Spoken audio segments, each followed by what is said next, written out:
in the Q&A session. I'll be keeping an eye on them. And you can always, use the reaction function if you need to. And please keep muted unless you are talking or presenting. I will now hand over to Nicole Fletcher, who is the Sustainable Procurement Lead for the Commercial Directorate of NHS England, big mouthful, and we will get started. Thanks, Nicole. Thanks. We can move on to the next slide, and I can see my colleague Rebecca has just joined as well, which is great. Who can help if there's any questions that come up in the chat while I'm talking, but I'm really just going to give a very brief overview of what the policy direction is in this area for NHS England. So if we can move to the next slide, please. And essentially, most people probably have seen this sort of slide before, but just in case you haven't, we had the Delivering a Net Zero report come out a number of years back now, which highlighted the significant impacts of both climate change and how it's going to affect our system, affect patients and daily delivery, but also how significant the impact is in terms of the carbon emissions we create in providing the system. So we are very much, part of the problem, and supply chain is a huge area of that carbon emissions that we need to look at addressing. And we do have a whole piece of work around a roadmap, which sets out the things expected of suppliers over different time periods in terms of how they look to decarbonise as organisations and in future look to decarbonise the products that they provide. So there's some pretty challenging targets that we've got to meet, but there's also lots of opportunity in terms of things that we can do to make progress there, which I think is a lot of what this conversation today is about. If we just go on to the next slide. So we have produced a number of how-to guides. So this is kind of like here's some steps that you can take.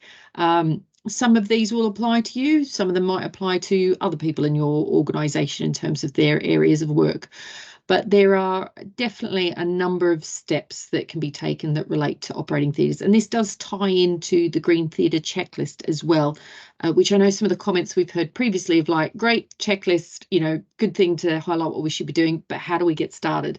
Well, that's where these guides come in. So we've got a guide that was just released a couple of weeks ago now that we're going to give you a little bit more information about towards the end here, about how do you switch to reusable surgical and isolation gowns from single-use gowns. Also some work around how you do an assessment of standard surgical tray packs where you've particularly got high volume procedures, and ensure that you're making sure that the instruments that are on those trays are the ones that you use a lot. And so that we're not over sterilising instruments that aren't being used and the gains that can be had from that. And I'm going to talk a little bit about that one. And I know one of the major points that Krithea is going to be talking about is some work around how to switch to remanufactured medical devices. As you can see there's some other guides that we won't be touching on today. They can all be accessed from the same location, which will be available in this slide deck through the links that you can see there. So I'm going to hand over to Krithea, who's going to really talk about the fantastic work they've been doing in terms of trying to switch to remanufactured devices. And then I'll come back at the end and give you a little bit of an overview of those other two guides that I've mentioned. So. Hi, thank you, Nicole. Hi, so I'm Laura, and I've got my colleague here, Krithea, as well, and we work at Hampshire Hospital's Foundation Trust.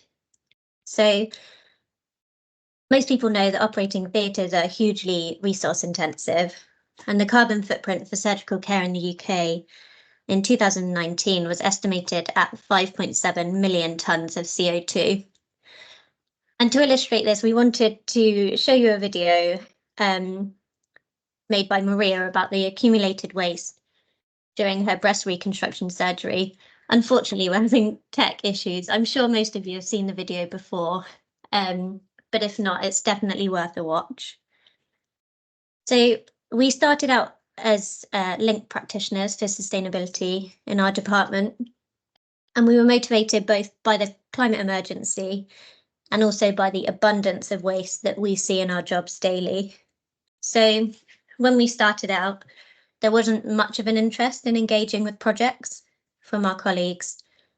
There was limited information on any alternatives out there. and there certainly wasn't the sort of great networks that we have today. So we have now developed a network of like-minded practitioners and clinicians in our theatres department. And we have a trust-wide sustainability group that meets regularly to discuss and move our projects forward. So, for example, 2 of our anaesthetists have successfully eliminated desflurane, and another is working hard to have the nitrous oxide manifolds at both our sites decommissioned. So we've learned that one of the most important things is having contacts in each speciality, as they're the ones that understand all the kit and they're the ones on the ground that can influence change within their teams. So we try to take opportunities wherever they've been presented, and we've been really lucky because we've had the Centre for Sustainable Healthcare run their Green Team competition at our trust last year, and today we'll be presenting our project from the competition. And we think this is a really exciting time to be involved with sustainability and work towards that net zero to ensure that we can provide healthcare today without negatively impacting the health of future generations. So I'm just going to give a brief overview of our project. So we'll go into a bit more detail in the rest of the presentation, but we wanted to touch base on the competition itself, as it was such a valuable experience. Our trust has a fantastic sustainability lead who advocated running this programme and managed to get funding to run it. We had to submit an application for the competition detailing possible projects and ideas, although we didn't need to have a specific project in mind when we put the application in. Our projects were facilitated brilliantly from start to finish by the Centre of Sustainable Health team, who guided us through project selection, data collection and the carbon footprinting. Following completion of the projects, there was an award ceremony where all the teams presented their projects, making huge carbon, social and financial savings.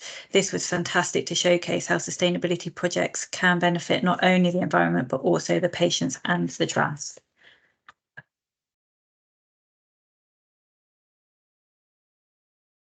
So on to the actual project itself. So firstly, we identified our broad aims. And this was basically to identify where we could implement a circular economy to overall improve sustainable value in our department. And we wanted this to consider the so-called triple bottom line of environmental, financial, and also social and clinical improvement.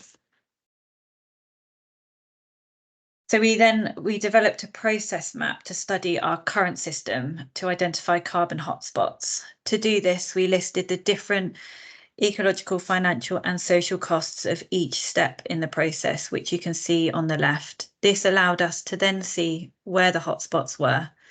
Some of the areas were unavoidable, for example, patient travel to hospital for the surgery. We concluded that the actual surgical procedure heavily relied on single-use, expensive equipment that we could influence, and so we chose to focus on these areas. We knew that medical supplies and supply chain account for a huge chunk of the total NHS carbon footprint, and so this seemed a sensible place to start.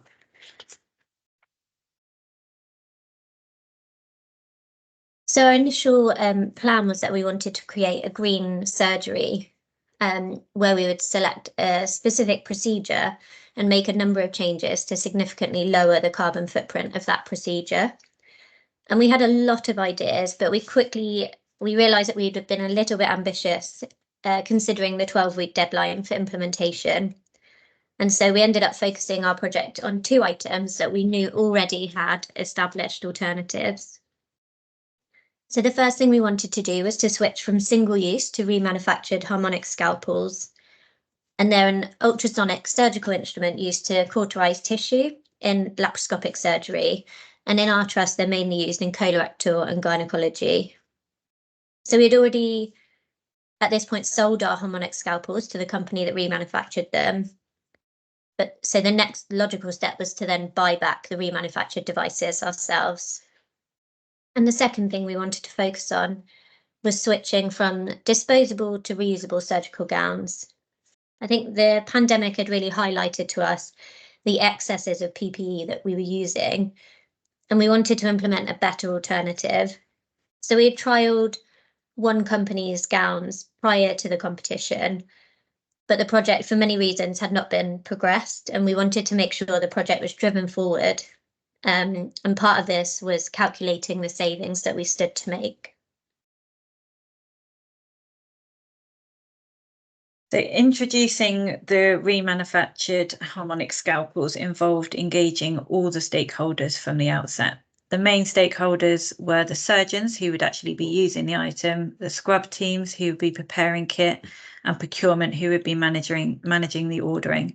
There were initially some concerns from clinicians over the efficiency of the product, as they had been intended for single use by the original manufacturers.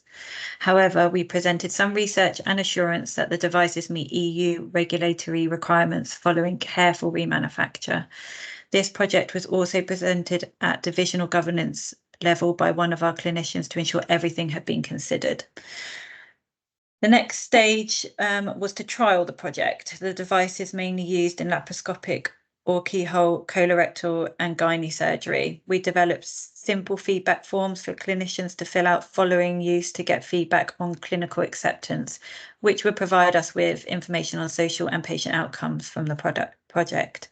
In the meantime, we gathered information on potential savings, both environmental and financial. We were guided through the carbon footprinting process, obtaining information on raw materials used, waste associated emissions, and location of manufacture and distribution to calculate carbon savings. To estimate financial savings, we can contacted procurement and data analysis in our trust, who provided us with information on ordering for the previous year. Our savings were calculated based on assuming a ratio of 67 to 33 remanufactured to new devices, as each device can only be remanufactured twice. We explain this a little more in the next slide. The final hurdle we had to consider was that the device ran off a power generator, and there was a question as to whether the original equipment manufacturer had loaned us our generators, in which case they had expressed that they would no longer guarantee servicing. However, we quickly ascertained that we in fact owned the generators and our service contract lay with an external company, and so this wasn't an issue. However, something to consider if implementing this in other trusts.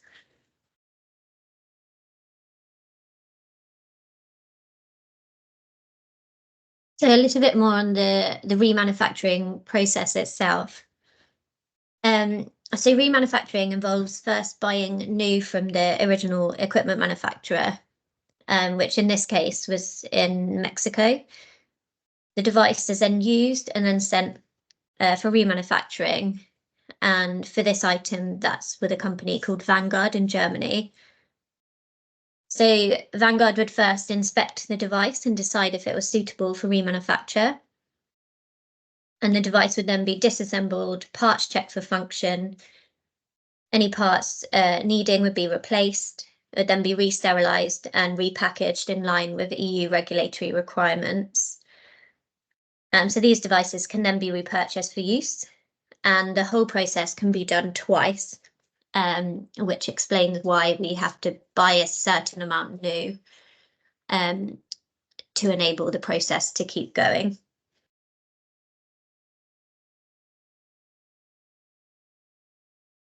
So the financial savings associated with switching to remanufactured were significant. They're a high cost consumable, and the remanufactured device costs half that of the buying from the original manufacturer. The carbon savings were not as high as we had hoped, but they were still a reasonable saving, presumably from the reduction in raw materials and reduced transportation associated with emissions. So in terms of the feedback we gained, sort of on the social and patient side, these are the comments we gained from clinicians, and all the comments centered around the fact that they couldn't really tell the difference between using the original or the remanufactured device. And there were no comments on the impact that this had on care. This is actually exactly what we were expecting and what we had hoped would be the case.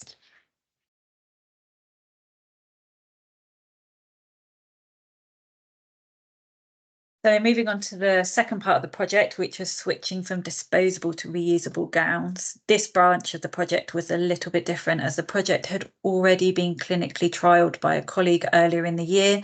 So our aim for this was to drive it forward over the course of the 12-week project.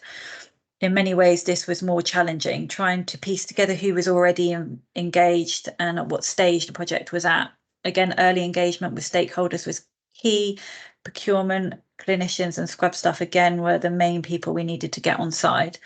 We also needed to consider the logistics of implementing the reusable gowns, including where the dirty gowns would be collected, stored and transported to for collection, and where the clean gowns would come into the hospital and be stored. Infection control was also a huge consideration for this project. Many clinicians felt that this was a step backwards in practice, remembering reusable textiles from years ago, and were concerned about infection rates. In fact, very little robust research has been done in this area, but we were able to reassure clinicians that the reusable gowns meet the same regulatory standards as the disposable versions. We also had clarification from IPC at our trust and presented this to divisional governance for approval. Unfortunately, orthopaedics as a speciality are not going to adopt this change to begin with, but we're hoping that this may change as new research is being undertaken on this at the moment. Finally, this was a big contract to change. Since COVID, PPE have been provided free to the trust, and which is actually still ongoing. This has been a huge challenge for us to getting procurement on board to make the switch. As a result, we weren't able to implement this project during this. We weren't able to implement the gowns during that 12-week project time, and have had to base savings on projections. It did, however, allow us time to engage with people we needed to and organise the logistics. This is coming to an end shortly, and we hope that this means we can finally implement the reusable gowns.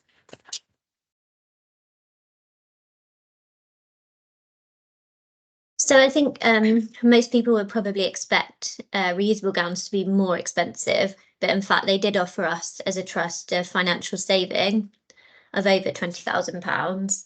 So the carbon savings here are far more significant than the Harmonics, which we had expected due to massive reduction in raw materials and also considerable reductions in transportation and waste associated emissions.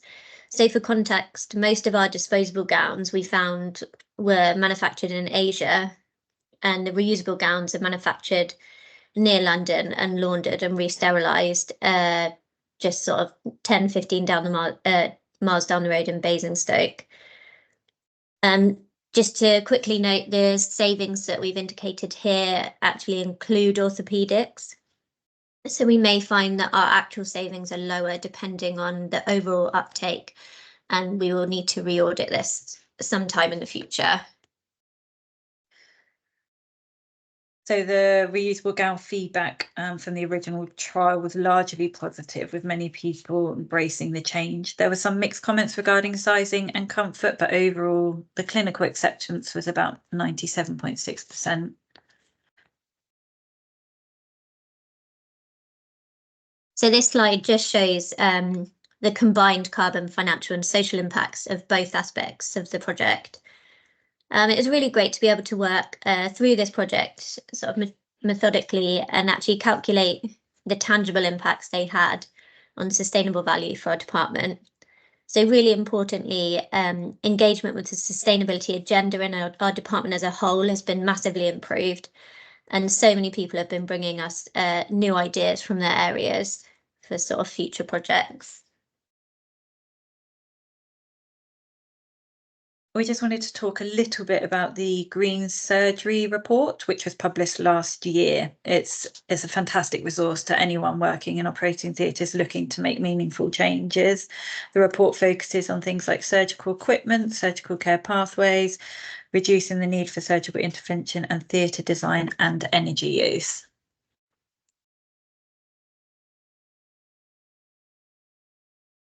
And this is the Green Theatre Checklist, which is another really useful resource from the Royal College of Surgeons. And it's a checklist of recommendations that mainly focus around anaesthesia, waste and equipment, and just gives a really clear guidance of sort of where to begin if you're not sure.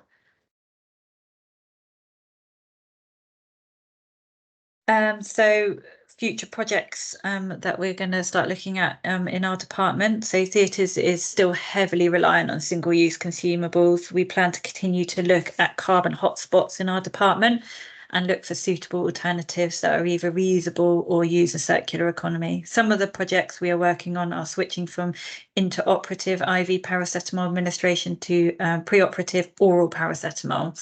This has significant potential carbon and financial savings with no evidence of difference in post-operative pain scores. I'm looking at an alternative for a pulse lavage, which is used to wash out joints during replacements. Currently, it's a single-use device which contains 8 batteries every use. So we're looking to switch that out for a less carbon alternative. So our current method of warming patients, which is another project we're looking at interoperatively, we use bear huggers, which has a single-use plastic consumable. We're hoping to switch to underbody warming mattresses to reduce their use. And we would also really like to implement a switch-off checklist to prevent unnecessary energy use out of hours by switching off lights, ventilation, and equipment that are not in use. There's lots of exciting stuff still going. So that's it from us. We hope that you found some of the things in the presentation useful, and just please get involved in any of the ways listed here. So thank you for listening, and we're going to pass back over now to Nicole. Thank you. Thanks, Rob. Great to hear about the work you've been doing and also some of the future plans you've got. I look forward to hearing more about those when you make progress, I'm sure. If we could move on to the next slide. So you've already heard a bit about reusable gowns and the benefits they've got. And I'm just going to show you a little bit of some of the information that we have in our how-to guide, which is available on the NHS Futures section under the sustainability pages. So I think one of the things that was referenced there is the level of savings that can be made on this, in terms of, you know, these are kind of bulky items. When you think of all the different PPE that gets used, they by volume and weight are the biggest. So there are, you know, significant savings to be made by switching to reusable. But particularly when you look at surgical gowns, that sterilisation approach really adds to the carbon that there is of making the switch. And we know that there's still about 70% of usage of surgical gowns out there is single use. So there's lots of opportunity, even if, you know, as we've heard with this case study and others, that sometimes orthopedics are kind of perhaps a little reluctant and thinking about maybe we'll come on board second after everybody else has switched over. There are examples, however, of trusts where orthopedics have made the switch to reusable gowns, and there's some work happening in Cornwall at the moment that is actually being led by orthopedics teams to switch to reusable. So it is possible. Yeah, as said, the standards are the same, but you can, as you can see here by this example in Derby, you can save a significant amount from both the carbon and the financial savings and the waste savings. And then some of the things that people don't think about is, well, it's just things like space and reliability of supply. And I think this might even be picked up on the next slide if we can switch to that. So if you're switching, this is actually the standards, it might be the next one. So the standards, as you can see there, it's the same standards for single use or reusable gowns. There is no difference there, and the same standards that apply to decontamination of other types of medical devices and textiles apply to the reusable gowns. And I think the other point that was referenced was about people's concerns and thinking about the old reusable gowns of years back that people use. And I think this is really important for people to understand that the technology in these gowns has changed. The surgical gowns are classed as a medical device, and so the feel and the, you know, the standards that they operate at are not what they were years past when people actually would have had concerns about them. So it's a different product, and it's important to kind of recognise that, and have a sample of them, touch and feel, and sort of helping people to feel more comfortable with what they're looking at. And time again with these case studies, we're finding, as was also mentioned, that the satisfaction by staff is very high in terms of making the switch from things like comfort and also confidence that the protection is as you would expect and as it needs to be. If we can go on to the next slide, please. So basic things to consider in terms of introducing this. A lot of this is really around how do you make sure that you have a scheme that's put in place that is as effective as possible. And some of this again comes back to the misconceptions that people might have. Things like thinking, this gown is after this procedure, it has a lot of fluids on it and it's not going to be cleanable, so I'll put it in clinical waste. They can be cleaned and sterilized. So the approach is put it in the in with the rest of your gowns to be cleaned and sterilized, and the supplier will do the testing and the confirmation and ensure that they are up to standard in terms of reuse. It's not a decision that needs to be made at the trust level. So there's little things like that. I think during COVID, there was examples where people had put names on things in marker pens to help with patients to recognise them. And those sorts of things can actually affect the quality and therefore means that actually they can't reuse those. So really simple things that help people's understanding and to reduce stock losses. There's a lot of the focus of what you need to do to get this right, to get that maximum amount of reuse. But the good news is that you only need to have these devices reused 4 times, and you're already starting to get the benefits, but they are actually tested for reuse up to 75 times. And there's other manufacturers that have tested them up to 100 times. So, there's really a lot that can be gained here by, just thinking through the process and making sure that everybody understands how it works and the key steps to getting the maximum opportunity out of making the switch. If I can go on to the next slide, I'm going to talk a little bit about the work that we did in terms of rationalising surgical instruments. So this was a piece of work where we worked with Leeds Teaching Hospital to identify from a standard tray they had for lap chole procedures, so really high volume procedures, so lots of opportunity to kind of think about how do you change and make improvements here. And that's what we would suggest is the focus of this trying to work, looking at where you've got really high volume procedures. They had 4 theatres there that were undertaking this type of procedure, all of which had a different standard set. So it just shows you kind of, that there really is a difference that can be made there if you've even got variation for the exact same procedure across theatres and the same site. And the important thing to understand here is this is not about taking instruments away so they are no longer available. It is purely about the difference between what are the high volume usage instruments that will be on the tray that you would have ready and that would be sterilised each and every time, and having those items that are only used in very occasional circumstances available but not unwrapped, ready to be used as soon as they're needed, but they're not unwrapped. And that makes quite a difference in terms of you're not sterilising instruments that have been opened but not used or are in a tray that are rarely used. And we're talking about sort of like, 10% or less of the time is the usage. And in this one approach here, the savings of not over sterilising, things that haven't been used, led to or was determined to have a 60% reduction in carbon and £20,000 annually just for that one procedure. So it just shows you what can be achieved. If I can go on to the next slide, the approach that we set out with this was to look at, and you can see here, this sort of shows you the sort of what can be achieved by going through this in terms of thinking about you're reducing the amount of emissions relating to transport. You're potentially freeing up space that might mean that you could think about introducing other instruments that might be, say, kidney dishes that you haven't swapped to yet in terms of reuse. That consolidation means that you're reducing the amount of carbon attached to the actual sterilization process. It means less storage space in your storage areas, you know, and there's quite a lot of gains that can be had by making this switch.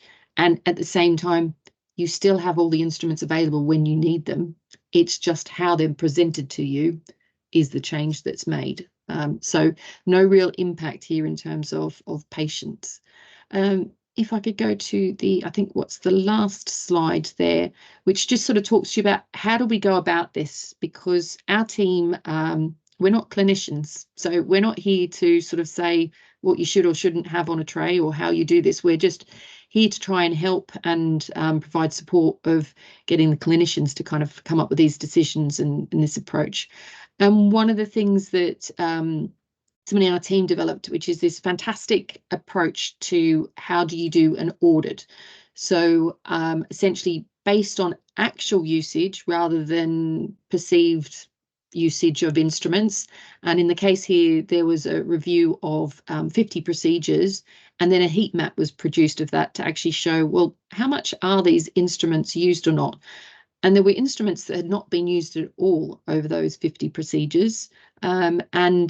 And then we went through those as a group, and it was really important to have the scrub theatre nurses and the ODPs in the room with the consultants. It was surprising when there was even discussions around what sized, I think it was needle holders or something like this that they were using. And the consultants didn't actually know. It was like, well, I'll use whatever you hand to me. So it just shows the importance of having everybody in the room to have that discussion. We called it a hackathon, call it whatever you like, but it's essentially using the data of actual usage, looking through it, presenting it in a way that helps you to really triage of, these are the things we use a lot. So it's a given, they're on the tray. These are the things we haven't used at all. And you know, even questioning, have we made sure that we have covered off our auditing process right, so we're all comfortable? Yes. Okay, well then do we need those items on the tray? And here's the items that we think we don't use very much. And is that because, as in the case of Leeds, where you've got 4 different theatres, is it the case that perhaps there are different instruments that have the same functionality? And so then you have that conversation within the clinicians around, well, actually, which are the ones that we prefer? We don't need all 4 variations of something that do the same thing. Which ones do we want to work with the most? And being open to having that discussion and challenging each other. And you said, you know, that led to quite a significant improvement. So we have that audit tool available that anybody can use for any procedure to drop in what the instruments are and use it, and it will come up with that heat map to then help you to have that conversation around thinking about, well, what might be the way that we could move forward, what could look different, and help you to calculate what the emission reductions could be as a result of that.